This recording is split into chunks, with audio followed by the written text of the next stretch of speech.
All right, let's jump right into a question that hits at the very core of a decision we make every single day. How much can we actually trust the thermometer? From day one of medical school, we're taught that fever equals infection. But what if that foundational belief, that piece of medical dogma, isn't just a little unreliable? What if it's dangerously misleading? Let's dig in. I mean, this statement right here, it really says it all, doesn't it? It challenges one of the oldest, most baked-in ideas we have in medicine. The fact that fever isn't required for a serious infection, and just seeing one isn't enough to prove it, that's a total game changer. So let's unpack exactly why that is. For literally centuries, fever has been our go-to alarm bell. It's the body screaming, hey, the immune system is activated. In our training, in our practice, a spike on the thermometer is almost always the first thing that kicks off an infectious workup. It's simple, it's universal, but is it actually any good? So let's do it. Let's put that old alarm system on trial and look at the actual evidence. If we treat fever like a diagnostic test for something really serious, like bacteremia, how well does it perform? Well, the results are, honestly, they're pretty shocking. Okay, here's the headline number. A 2024 study showed that fever has a sensitivity of only about 23% for finding bacteremia in adults. Just let that sink in for a second. That means for every 4 patients who have bacteria in their bloodstream, our trusty old alarm only goes off for 1 of them. It misses the other 3 completely. So with a sensitivity that low, you end up with a huge, and I mean dangerously huge, number of false negatives. That's the box we should all be terrified of. These are the patients walking around without a fever, but with a serious, life-threatening infection brewing. Relying on our normal temperature gives us this false sense of security that can lead to absolutely catastrophic delays in care. So who exactly are these patients in that false negative box? This isn't just some random fluke. The alarm system consistently fails in very specific, very high-risk groups of people, the exact people where we absolutely cannot afford to miss the diagnosis. Let's take a look at who they are. These are the massive blind spots. Older adults, because of immunosenescence, they can present without a fever 30 to 50% of the time.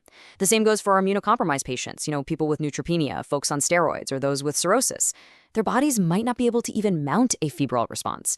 And maybe the most chilling one of all, patients with an absolutely overwhelming infection can also be afebrile, or even cold.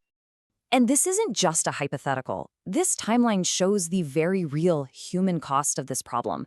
This is Mr. Nielsen, an 83-year-old. On day 1, the nursing staff noticed subtle changes. He was lethargic, wasn't eating, had a certain expression in the eyes, but his temperature, totally normal. It wasn't until day 16 days later, that his temperature finally spiked and they started antibiotics. But by then, it was just too late. He died on day 24. And here's the heartbreaking part. A blood test from way back on day 2 showed a massive inflammatory response. But because the thermometer read normal, nobody acted on it. Okay, now we get to the most bizarre, counterintuitive part of this whole story.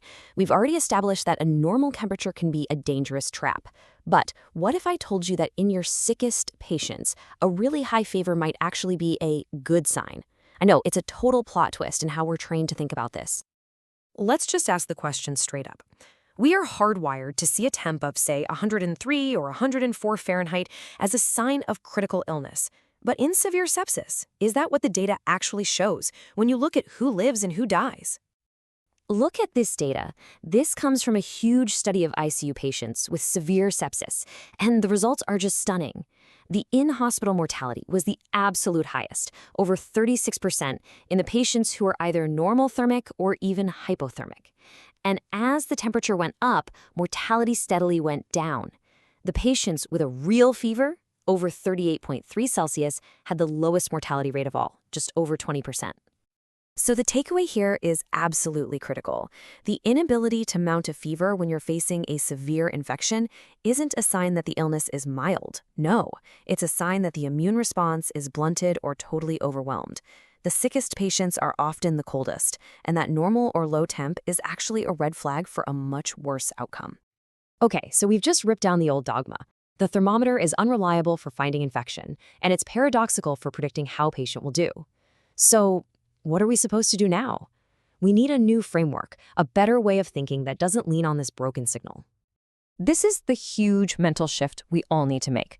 We've got to move from a fever-first mindset, where everything starts and stops with a thermometer, to an organ-first mindset. The question shouldn't be, does the patient have a fever? The question has to be, is there any evidence of organ dysfunction? Because severity in sepsis isn't about inflammation, it's about organ injury. So what does this organ-first approach actually look like on your next shift? It looks like this. Instead of reaching for the thermometer first, look for these signs of end organ damage.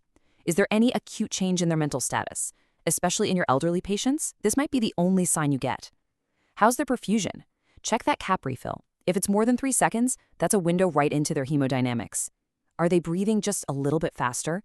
That subtle tachypnea is often the very first vital sign to change. And of course, trend that lactate. It's your best tool for finding cryptic shock. So we'll leave you with this question to carry with you. The thermometer, it just gives us a single, often misleading number. But our patients, they give us a whole constellation of signs that point to what really matters. Are their organs getting enough blood and oxygen? The fundamental shift is to stop treating the number and start treating the patient. And that will always, always mean looking beyond the thermometer.